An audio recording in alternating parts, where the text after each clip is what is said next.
Hello dear students, today we will discuss multiplication of two vectors यानी दो सदिशों का गुणा कैसे होता है। आज हम ये डिस्कस करने वाले हैं। देखिए, सबसे पहले तो ये समझ लीजिए कि सदिश का जो गुणन होता है या जो वेक्टर्स का प्रोडक्ट होता है वो सिंपली वैसा नहीं होता है जैसा आप बचपन से पढ़ते हुए आए। जैसे 3 × 5 लिखा, आपका आंसर 15 आ गया, है ना। जैसे 7 × 3 लिखा, आपका आंसर 21 आ गया। इस तरह का गुणा नहीं होता है।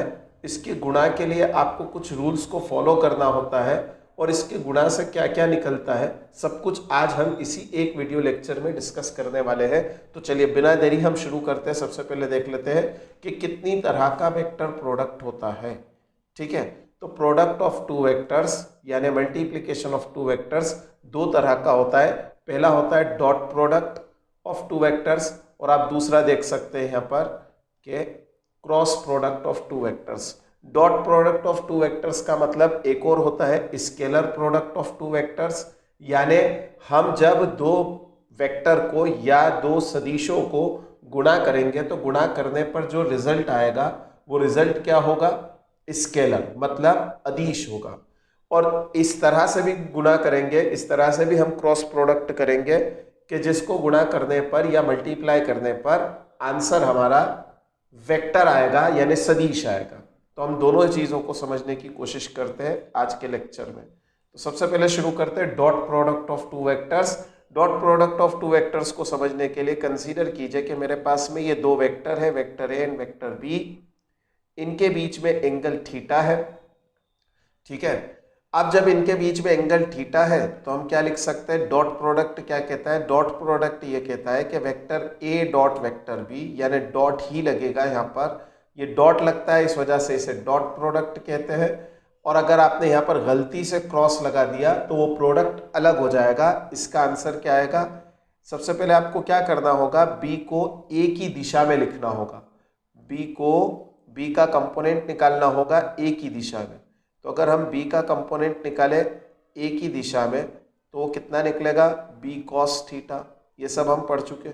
बी कॉस थीटा का ए के मैग्नीट्यूड में यानी वेक्टर ए के मैग्नीट्यूड में, उसके परिमाण में, और वेक्टर बी का मैग्नीट्यूड और कॉस थीटा, इन दोनों का मल्टीप्लाई कर दीजिए। बस ये जो आंसर आया इस आंसर को हम क्या कहेंगे, dot product of two vectors. Clear बात, बहुत सिंपल है। Dot product of two vectors में हमें क्या करना होता है, दो सदिश दे रखे, दोनों के बीच का एंगल दे रखा है, कोण दे रखा है, तो हमें क्या करना है, दोनों के परिमाण यानी मैग्नीट्यूड को मल्टीप्लाई करना है और कोसाइन के साथ उसके एंगल को, उसके कोसाइन एंगल को मल्टीप्लाई कर देना है। ठीक है, तो देखिए ध्यान से समझिए, यहाँ पर कुछ चीजें जल्दी जल्दी से सीख लेते हैं कि जैसे vector A dot vector B लिखा। अब अगर मान लो दो वेक्टर है, उन दोनों वेक्टर के बीच में जो एंगल बन रहा है वो 90 डिग्री का है। कितने डिग्री का है, 90 डिग्री का। तो vector A dot vector B कितना हो जाएगा अगर 90 डिग्री का है तो, देखो ए बी कॉस 90 है ना। अब कॉस 90 की वैल्यू जमाने भर को पता है, आपको नहीं पता है क्या, पता ही है, vector A dot vector B is equal to 0। Cos 90 की वैल्यू 0 होती है। इसका मतलब दो वेक्टर अगर परपेंडिकुलर है, लंबवत है, एक दूसरे के साथ 90 डिग्री के एंगल पर है, ऐसे है दो वेक्टर, तो इनके बीच में जो एंगल बन रहा है वो 90 डिग्री का बन रहा है। जब 90 डिग्री का बनेगा तो cos 90 की वैल्यू 0 होती है, 0 होती है तो इसका आंसर 1 आएगा। समझ में आ गई बात। अगर मैं इस रूल की बात मानूं, और अच्छा है एक और चीज, अगर मान लो दोनों वेक्टर, ये तो पहली बात हुई, अगर मान लो दोनों वेक्टर एक ही दिशा में है, वेक्टर ए और ये वेक्टर बी, दोनों वेक्टर एक ही दिशा में, जब दोनों वेक्टर एक ही डायरेक्शन में है तो क्या होगा भाई, तब थीटा की वैल्यू बनेगी 0 डिग्री। जब 0 डिग्री बनेगी तो क्या होगा, vector A dot vector B is equal to A B cos 0। Cos 0 की वैल्यू फिर से हमें पता है 1 होती है। इसका मतलब vector A dot vector B क्या आएगा, ए बी के बराबर। इसका मैग्नीट्यूड इसका मैग्नीट्यूड दोनों को सिंपली मल्टीप्लाई कर दीजिए, आंसर आ गया। ठीक है भाई, इतने पार्ट में कोई कंफ्यूजन नहीं। अच्छा, अगर मान लो वेक्टर ए और वेक्टर बी, जैसे ये वेक्टर ए हो गया, ये वेक्टर बी हो गया, अब दोनों अपोजिट डायरेक्शन में है ना, टग ऑफ वॉर वाली कंडीशन, यानी रस्सा खींच प्रतियोगिता जैसे होती है उस तरह की कंडीशन बन गई, दोनों अपोजिट डायरेक्शन में। जब अपोजिट डायरेक्शन में तो एक वेक्टर इधर एक वेक्टर इधर एंगल कितने डिग्री का बनेगा, 180 डिग्री का। इस कंडीशन में जो vector A dot vector B बनेगा वो बनेगा आपका ए बी कॉस 180, और कॉस 180 की वैल्यू कितनी होती है, -1, मतलब माइनस ए बी। तो vector A dot vector B is equal to minus A B होगा, कब, जब 180 डिग्री का एंगल बनेगा। Vector A dot vector B A B के बराबर होगा, कब, जब दोनों के बीच में एंगल 0 डिग्री का, यानी दोनों वेक्टर पैरेलल होंगे। जब दोनों वेक्टर लंबवत होंगे, परपेंडिकुलर होंगे, तब ए बी जो बनेगा वो जीरो बनेगा। समझ में आ गई बात। इन्हीं सब चीजों का यूज करके हम यहां पर कुछ चीजें समझ लेते हैं। जैसे मान लीजिए ये एक्स एक्सीस है, ये वाई एक्सीस है, ये जेड एक्सीस है, ठीक है भाई। अब ध्यान से देखिए, यहां पर इस दिशा में एकांक सदिश या आपका जो यूनिट वेक्टर होता है वो किस दिशा में रहेगा, एक्स दिशा में, तो आई कैप है ना। वाई दिशा में क्या रहेगा, जे कैप, और जेड दिशा में क्या रहेगा, के कैप। आई कैप, जे कैप, के कैप हम पहले भी पढ़ चुके हैं, मैं फिर से लिख देता हूं। I cap is the unit vector along positive X axis, ठीक है भाई। जे कैप क्या हो जाएगा, unit vector along positive Y axis. K cap क्या हो जाएगा, unit vector along positive Z axis. सही है। तो ये सारी चीजें हमारे पास है। अब मैं आपको कुछ समझाना चाहता हूं, ध्यान से समझिएगा।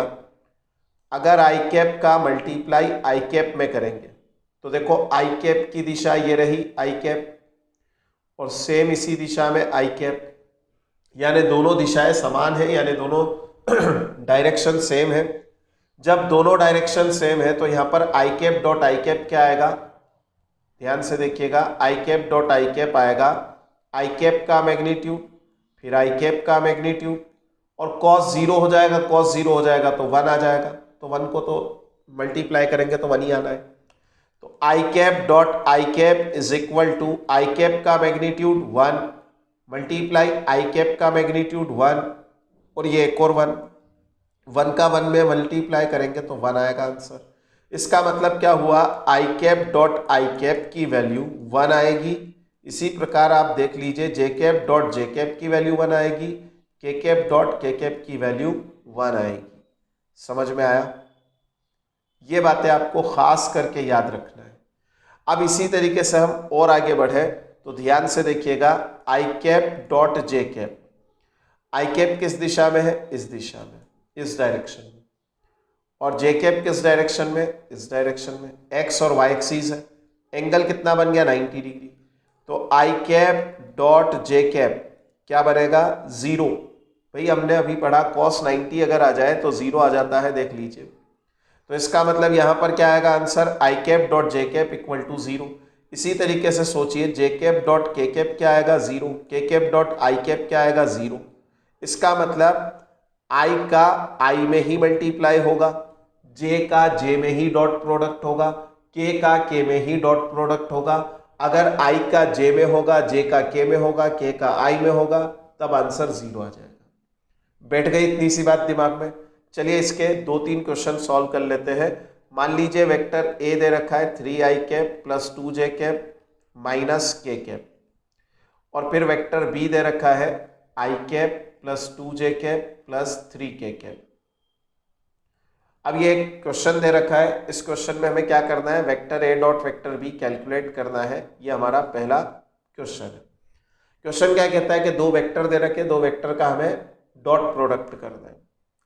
तो vector A dot vector B is equal to, सबसे पहले हम लिखेंगे 3i cap plus 2j cap minus K cap instead of vector A. Vector B कितना दे रखा है हमें, I cap plus 2j cap plus 3k cap. अब हम क्या करेंगे, इन दोनों का डॉट प्रोडक्ट निकालेंगे। तो देखिए मैंने क्या बताया था आपको, आई कैप का आई कैप के साथ ही मल्टीप्लाई होगा, तो 3 multiply 1 dot I cap dot I cap. देखो इसका कोएफिशिएंट 3 है, इसका गुणांक 3 है, इसका कोएफिशिएंट यहाँ कुछ नहीं है मतलब 1 है, तो 3 और 1 का मल्टीप्लाई हो गया, आई कैप में मल्टीप्लाई हो गया। इसी तरीके से प्लस, देखो दोनों तरफ प्लस है, 2 का 2 में मल्टीप्लाई और जे कैप डॉट जे कैप। अरे भाई यहाँ पर क्रॉस लगा सकते हैं क्योंकि ये तो स्केलर है ना, नंबर है ना, लेकिन जे कैप और जे कैप के बीच में, के कैप और के कैप के बीच में, आई कैप के बीच में डॉट ही लगेगा। ठीक है, अब -1 का 3 में मल्टीप्लाई, -1 का 3 में मल्टीप्लाई, फिर के कैप डॉट के कैप। अब आप कहेंगे कि सर आई और जे का मल्टीप्लाई क्यों नहीं किया, तो देखो भाई आई और जे का अगर हम डॉट प्रोडक्ट करेंगे तो 0 आएगा, जे डॉट के को मल्टीप्लाई करेंगे तो 0 आएगा, के डॉट आई को मल्टीप्लाई करेंगे तो 0 आएगा। इस वजह से हमने आई जे, जे के और के आई इन सबको छोड़ दिया है। अब आई डॉट आई क्या हो जाएगा, 1। अभी हमने देखा तो 3 आ गया, 2 2 जा 4 आ गया, फिर -3 आया, 3 से 3 कैंसिल हो गया, आंसर आ गया हमारा 4। देखो vector A dot vector B को जब हमने मल्टीप्लाई किया तो एक सिंपली नंबर आया, इसीलिए इसे कहा जाता है कि ये एक स्केलर क्वांटिटी आई। कैसी क्वांटिटी आई, अदिश। कैसा आया, अदिश आया, अदिश। जब अदिश राशि आई तो इसे हम क्या कह सकते हैं, दो सदिशों का अदिश गुणन या scalar product of two vectors. ठीक है, चलिए अगला क्वेश्चन देखते हैं। मान लो ये दो वेक्टर है, दो वेक्टर दे रखे, इन दोनों वेक्टर को हमें क्या करना है, डॉट प्रोडक्ट कैलकुलेट करना है। वीडियो को पॉज कीजिए और खुद से ट्राई कीजिए, मैं आगे बढ़ूंगा, ध्यान से देखिए। आई कैप प्लस जे कैप प्लस के cap dot I cap minus J cap plus के कैप। सॉल्व करेंगे तो आंसर आएगा आई कैप डॉट आई कैप आ जाएगा 1 प्लस जे कैप डॉट जे कैप आ जाएगा -1, क्योंकि एक प्लस में एक माइनस में, प्लस के कैप डॉट के कैप आ जाएगा 1। एक 1 से एक 1 निपटा दो तो आंसर आ गया 1, यानी vector A dot vector B क्या आया आंसर 1। ठीक है भाई, आई होप आपको डॉट प्रोडक्ट समझ में आ गया होगा, है ना। अब हम करते हैं क्रॉस प्रोडक्ट। तो देखिए क्रॉस प्रोडक्ट में क्या करते हैं कि दो वेक्टर है मेरे पास में, जैसे हमने पहले लिए थे दो वेक्टर, वैसे ही दो वेक्टर वापस से ले लिए, इनके बीच में एंगल थीटा है। अभी हमने क्या किया था कि यहाँ पर इस प्रोजेक्ट मतलब वेक्टर बी का अलोंग वेक्टर ए कंपोनेंट निकाला था। अब हम परपेंडिकुलर कंपोनेंट निकालेंगे।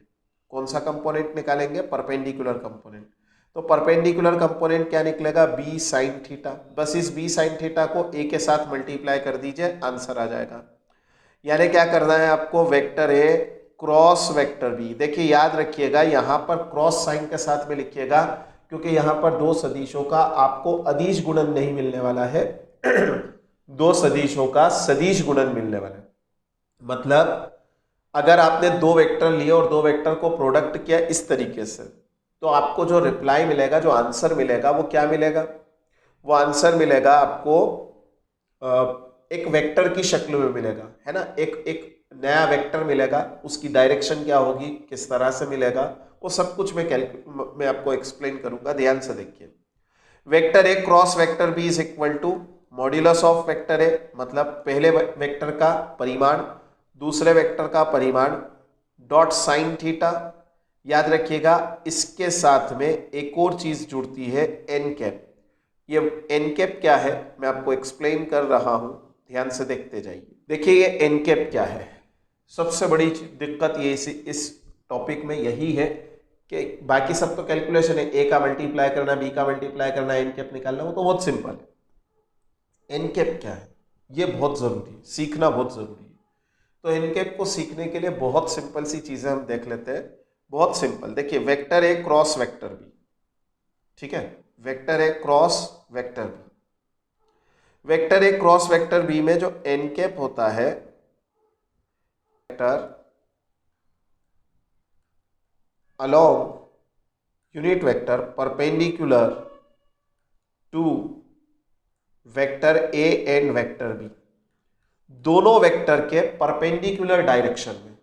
अब जाहिर सी बात है कि अगर एक प्लेन में दो लाइन खींची हुई है और दोनों लाइन इंटरसेक्टिंग है, तो आप एक साथ उसी प्लेन में एक ऐसी लाइन नहीं बना सकते जो परपेंडिकुलर। मैं आपको समझाता हूं मैंने क्या बोला। जैसे ये बोर्ड है, इस बोर्ड पर मैंने दो लाइन बनाई, ये दो लाइन, अगर ये दोनों लाइन पैरेलल है तो इस पर एक कॉमन परपेंडिकुलर लाइन बना सकते हैं, कॉमन 90 डिग्री वाली लाइन बना सकते हैं। लेकिन अगर ये दो लाइन इंटरसेक्टिंग लाइन है तो आप कुछ भी कर लीजिए, आप दो लाइन, एक ऐसी लाइन नहीं बना सकते हैं जो दोनों पर परपेंडिकुलर। देखो यहां नहीं है ना, ये वाली लाइन जो डॉटेड लाइन बनाई यहां नहीं। इसका मतलब क्या हुआ? इसका मतलब ये हुआ कि जो एन कैप है वो वेक्टर ए और वेक्टर बी दोनों के परपेंडिकुलर है। इसका मतलब वेक्टर ए और वेक्टर बी जिस प्लेन में है उस प्लेन के 90 डिग्री एंगल पर है, उस प्लेन के 90 डिग्री एंगल पर है। फिलहाल ये बोर्ड पर है वेक्टर ए और वेक्टर बी, तो क्या होगा? जैसे ये बोर्ड पर है वेक्टर ए और वेक्टर बी, तो या तो वेक्टर ए और वेक्टर बी से बाहर निकलते हुए बोर्ड के, या बोर्ड के अंदर जाते हुए 90 डिग्री के एंगल पर, दो दिशाएं हो सकती है। आप कैसे डिसाइड करें कि बाहर निकलते हुए या अंदर जाते हुए, है ना? पहले दिशा निकाल लेते, बाकी मैं सब कुछ आपको धीरे धीरे एक्सप्लेन कर रहा हूं। तो ध्यान से देखिए, मेरी हथेली को देखिए, यहां पर वेक्टर ए है और ये वेक्टर बी है। वेक्टर ए इस दिशा में है। अब मैं आपको क्रॉस प्रोडक्ट का रूल बता रहा हूं। ये वेक्टर ए इस दिशा में है, आपका राइट हैंड जो है, राइट हैंड उसको वेक्टर ए की डायरेक्शन में रखिए, और जो आपकी उंगलियां हैं अब उसको फोल्ड करेंगे वेक्टर बी की डायरेक्शन में। वेक्टर बी की डायरेक्शन में फोल्ड किया तो अब थंब देखिए कहां पर चला गया? बाहर। इसका मतलब वेक्टर ए और वेक्टर बी का जो प्रोडक्ट आएगा वो बाहर की तरफ रहेगा। समझ में आई बात? अगर वेक्टर ए और वेक्टर बी की डायरेक्शन, ध्यान से समझिए, वेक्टर ए और वेक्टर बी की डायरेक्शन, वेक्टर ए और वेक्टर बी की डायरेक्शन से हमें क्या पता करना है कि ए क्रॉस बी का आंसर क्या आएगा? ए क्रॉस बी का आंसर क्या आएगा? तो ए क्रॉस बी का आंसर क्या आएगा? ए जिस दिशा में है और ए जिस दिशा में, पहले तो अपनी उंगलियों को उस दिशा में रख लो, है ना? पूरा हाथ उंगलियों को उस दिशा में रखो, रखा है ऐसे। अब मान लो वेक्टर बी की डायरेक्शन ऊपर की तरफ है ना? जैसे ये थंब मेरा वेक्टर बी है और ये वेक्टर ए है, ये वेक्टर बी है। अब क्या करेंगे? अब हम ये करेंगे कि यहां पर वेक्टर ए की डायरेक्शन, अब ये वेक्टर बी की डायरेक्शन में अपनी उंगलियों को फोल्ड करो, राइट हैंड की उंगलियों को फोल्ड करो। तो राइट हैंड की उंगलियों को मैंने फोल्ड किया, तो अब यहां पर थंब किस डायरेक्शन में जा रहा है? बाहर की तरफ। इसका मतलब ये जो प्लेन है इस प्लेन के बाहर की तरफ। समझ में आ गई बात? अगर मान लो ये वेक्टर ए होता, ये वेक्टर बी होता, तो मैं क्या करता? सबसे पहले वेक्टर ए की डायरेक्शन में इसको रखता, ये वेक्टर ए की डायरेक्शन में, ठीक है, ये वेक्टर ए की डायरेक्शन। अब वेक्टर ए की डायरेक्शन में रखने के बाद में मैं बी की तरफ फोल्ड करता, तो देखो थंब कहां पर जा रहा है? अंदर की तरफ, अंदर की तरफ, ठीक है। तो इसका मतलब यहां पर डायरेक्शन क्या बन जाती? अंदर की तरफ। तो अब ध्यान से देखिए, vector A cross vector B जो आपने निकाला उसकी डायरेक्शन क्या बनी? N cap. अब ये एन कैप फिलहाल इस बोर्ड पर जो ए और बी लिखा हुआ है, जो डायरेक्शन बताई गई है, उसके अकॉर्डिंग आप पॉज कीजिए वीडियो को और बताइए कमेंट बॉक्स में कि क्या बनी आपकी डायरेक्शन। तो ए क्रॉस बी क्या बन रहा है? परपेंडिकुलरली आउटवर्ड, परपेंडिकुलरली आउटवर्ड या नॉर्मली आउटवर्ड। तो इसका मतलब बाहर निकलते हुए, जो स्क्रीन है ना आपकी, उस स्क्रीन से बाहर निकलते हुए, अभी जैसा डायग्राम बना है उसके लिए। अभी एन कैप की डायरेक्शन क्या है? परपेंडिकुलरली आउटवर्ड, बाहर निकलते हुए, स्क्रीन से बाहर निकलते हुए। लेकिन अगर मान लो मैं इस दिशा में वेक्टर बी रखूं, वेक्टर ए रखूं और इस डायरेक्शन में वेक्टर बी रख दूं, सुना आपने? फिर से बना देता हूं, ये वेक्टर ए हो गया और ये वेक्टर बी हो गया। अब एंगल थीटा ये रहा। अब आप क्या करेंगे? बी की दिशा में, है ना, देखो बी की दिशा में, बी की डायरेक्शन में रखेंगे, है ना? बी की डायरेक्शन में रखा, सॉरी ए की डायरेक्शन में क्या रखेंगे आप? उंगलियों को रखेंगे, ए की दिशा में उंगलियों को रखेंगे और बी की तरफ फोल्ड करेंगे। जब बी की तरफ फोल्ड करेंगे तो आंसर क्या आएगा? राइट हैंड को करना है, लेफ्ट हैंड को नहीं करना है। ए की दिशा में क्या रखेंगे? उंगलियों को। और बी की दिशा में फिंगर्स को टर्न करेंगे। जब टर्न करेंगे तो डायरेक्शन क्या बनेगी, थंब कहां पर जाएगा, स्क्रीन की तरफ जा रहा है, बोर्ड की तरफ जा रहा है, ठीक है, जो बोर्ड है ना बोर्ड की तरफ जाएगा। तो इसका मतलब क्या हुआ, इसका मतलब ये हुआ कि यहां पर जो डायरेक्शन बनेगी वो परपेंडिकुलरली इनवर्ड बनेगी। कैसी बनेगी डायरेक्शन, परपेंडिकुलरली इनवर्ड। तो यहां अगर मैं vector A cross vector B निकालता हूं तो जो एन कैप की डायरेक्शन आएगी वो इस वाले एन कैप से नेगेटिव हो जाएगी, है ना। ए बी साइन थीटा लिखूंगा मैं और साथ में माइनस एन कैप लिखूंगा। अगर एन कैप, ये वाला एन कैप पॉजिटिव था तो ये वाला एन कैप नेगेटिव होगा।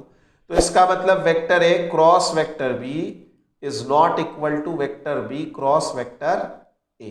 समझ आया। ये आपका क्रॉस प्रोडक्ट होता है, यानी क्रॉस प्रोडक्ट या जो आपका वेक्टर प्रोडक्ट होता है वो दो वेक्टर का वेक्टर प्रोडक्ट देता है। मतलब जो आंसर मिलता है हमें वो वेक्टर की शक्ल में मिलता है, सदिश मिलता है, ठीक है। इतने पार्ट में तो कोई कंफ्यूजन नहीं है मेरे ख्याल से। इनवर्ड और आउटवर्ड आपको पता है। इनवर्ड मतलब अंदर की तरफ और आउटवर्ड मतलब बाहर की तरफ। अब मैं आपको कुछ चीजें और समझा देता हूं, ध्यान से देखते जाइए। मान लीजिए ये एक्स एक्सीस है, ये वाई एक्सीस है और ये जेड एक्सीस है, पॉजिटिव जेड की बात करता हूं। अगर मान लो मैं आई कैप, जे कैप और ये के कैप, आपको पता ही है, मैंने आपको समझा दिया। आई कैप क्रॉस आई कैप करता हूं तो देखो क्या आएगा, ए बी मतलब आई कैप मल्टीप्लाई आई कैप, तो ये तो 1 मल्टीप्लाई 1 आ गया डॉट साइन 0, और फिर एन कैप भी आएगा, एन कैप को बाद में सोचेंगे। साइन 0 आ गया मतलब 0, तो I cap cross I cap क्या देगा हमें, 0। समझ आया। इसी तरीके से जे कैप क्रॉस जे कैप क्या देगा, 0। के कैप क्रॉस के कैप क्या देगा, 0। तो कुल मिलाकर आपको आई कैप क्रॉस आई कैप, जे कैप क्रॉस जे कैप, के कैप क्रॉस के कैप नल वेक्टर मिलने वाले हैं, 0 मिलने वाला है, ठीक है। अब मैं बात करता हूं कि आई क्रॉस जे क्या देगा। आई क्रॉस जे, आई देखो, आई पर आप क्या रखेंगे, आई की डायरेक्शन में क्या रखेंगे, इस तरफ देखें, आई क्रॉस जे, आई क्रॉस जे। तो आई क्रॉस अगर जे करते हैं तो आपको जो के कैप में, के कैप की डायरेक्शन में, के कैप की डायरेक्शन में मतलब बाहर की तरफ ऐसे निकलते हुए एन कैप मिलेगा, ठीक है। तो आई कैप का मैग्नीट्यूड, फिर जे कैप का मैग्नीट्यूड, देखो मैग्नीट्यूड है ना तो मल्टीप्लाई का साइन लगा सकते हैं, ठीक है। फिर साइन 90 डिग्री और एन कैप की जगह पर क्या मिला, के कैप, तो साइन 90 की वैल्यू क्या आ जाएगी, 1। तो आंसर क्या आया आपका, के कैप। इसी तरीके से आप करके देखिए, जे क्रॉस के क्या मिलेगा, आप करके देखेंगे तो जे क्रॉस के एक्स एक्सिस की डायरेक्शन में मिलेगा, ठीक है। जे क्रॉस के आपको एक्स एक्सिस की डायरेक्शन में मिलेगा, मतलब आई कैप मिलेगा। के क्रॉस आई आपको जे की डायरेक्शन में मिलेगा, ठीक है। इतना पार्ट आ गया समझ में। इसको याद रखने का, देखो ये बहुत टिपिकल हो जाता है, इसको याद रखने का एक बेस्ट तरीका बताता हूं।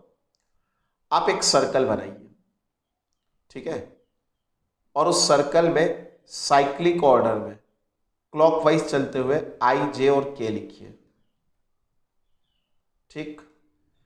अब जब आई क्रॉस जे करेंगे आप तो के मिलेगा, जे क्रॉस के लिखेंगे तो आई मिलेगा, ठीक है, और के क्रॉस आई लिखेंगे तो जे मिलेगा, और इसके अपोजिट चलेंगे तो माइनस आई कैप मिलेगा, अपोजिट चलेंगे तो माइनस के कैप मिलेगा, अपोजिट चलेंगे तो माइनस जे कैप मिलेगा, ठीक है भाई, बात समझ में आ गई। अगर आपने अपोजिट चले, देखो जे क्रॉस आई किया तो माइनस के मिलेगा, के क्रॉस जे किया, के क्रॉस जे किया तो माइनस आई कैप मिलेगा, ठीक है। यानी क्लॉकवाइज चलोगे तो पॉजिटिव मिलेगा, एंटी क्लॉकवाइज चलोगे तो नेगेटिव मिलेगा। घड़ियों की सुइयों की दिशा में चलोगे तो पॉजिटिव पॉजिटिव मिलेगा, आई क्रॉस जे मतलब के मिलेगा, जे क्रॉस के आई मिलेगा, के क्रॉस आई जे मिलेगा। ठीक है, अब इतना सब कुछ याद रखने की बजाय मैं आपको एक सिंपल सी मेथड बताता हूं जिसे कहते हैं डिटर्मिनेंट मेथड।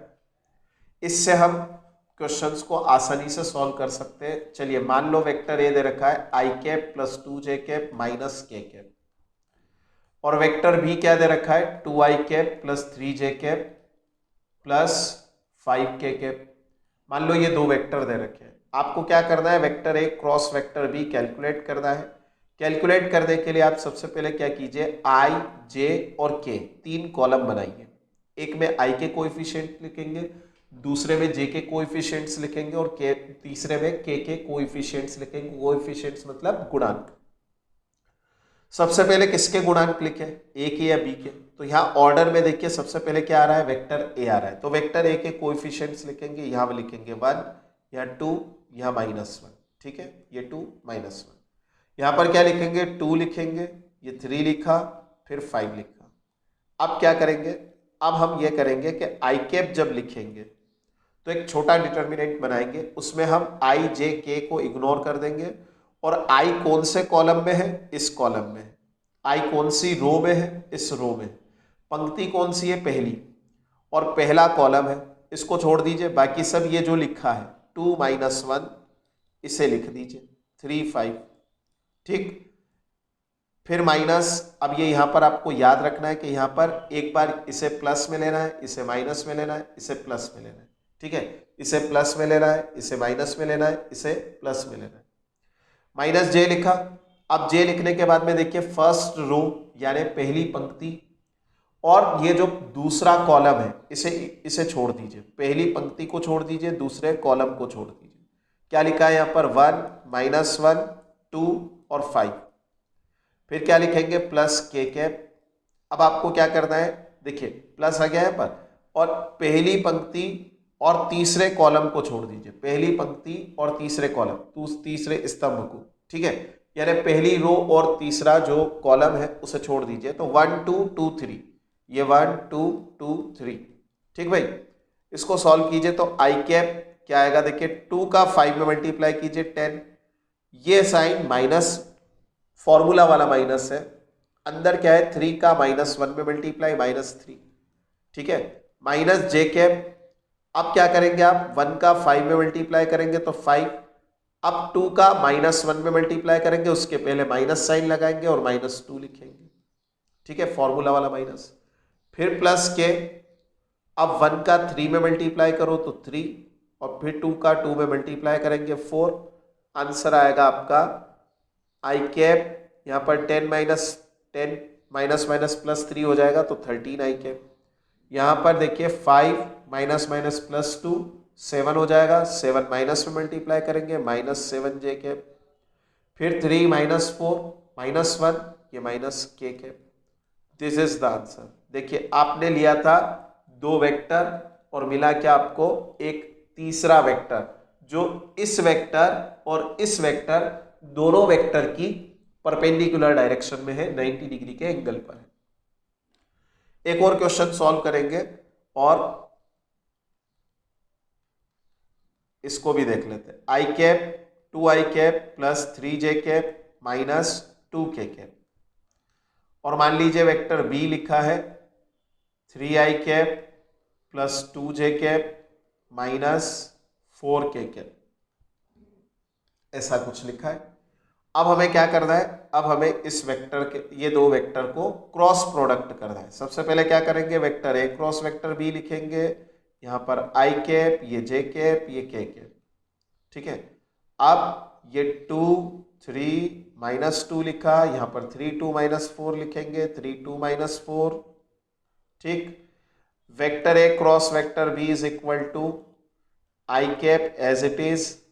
देखिए 3 का -4 में मल्टीप्लाई कीजिए, या फिर आप वही डिटर्मिनेंट बना लीजिए, छोटे छोटे से आसानी से हो जाएगा। पहले ये इस रो को और इस कॉलम को हटा दीजिए, यानी फर्स्ट रो फर्स्ट कॉलम, पहली पंक्ति पहला कॉलम, इसको हटा दो, पहला स्तंभ। 3 -2 2 -4, 3 का 4 में मल्टीप्लाई, अगली लाइन में करेंगे माइनस जे कैप। देखिए मैंने क्या बोला था, यहाँ प्लस आएगा, यहाँ माइनस आएगा, यहाँ प्लस आएगा। ठीक है, अब सेकंड फर्स्ट रो को यानी पहली पंक्ति को और दूसरे स्तंभ को, दूसरे कॉलम को हटा दो। तो 2 - 2, ये 2 - 2 3 और -4। फिर क्या लिखेंगे प्लस के कैप। अब पहली पंक्ति यानी पहली रो और तीसरा कॉलम हटा दो। 2 3 3 2, 2 3 3 2। अब इसे सॉल्व कर लीजिए तो आई कैप 3 4 12 माइनस 2 2 4 माइनस में, ठीक है, माइनस ये वाला माइनस फॉर्मूला वाला मैंने अभी बताया आपको। 2 4 12, 2 4 8, सॉरी -8 आएगा। 3 2 6, ये माइनस साइन ये माइनस साइन, प्लस के कैप। फिर लिखेंगे 2 2 4, 3 3 9। सॉल्व करते जाइए।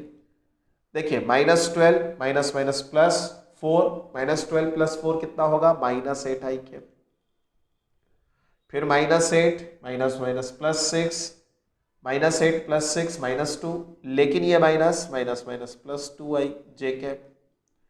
4 - 9 -5 के cap. This is the. I hope आपको डॉट प्रोडक्ट और क्रॉस प्रोडक्ट समझ में आ गया होगा। मैंने अभी आपको बेसिक दिया है, इसके प्रॉब्लम्स और भी बन सकते हैं। दो वेक्टर के बीच में एंगल कैसे निकालते हैं वो सारी चीजें होती है, लेकिन फिजिक्स के लिए जितना जरूरी था मैंने आपको पूरा कंप्लीट एक्सप्लेन कर दिया है। Thank you for watching my video. जय हिंद, जय भारत।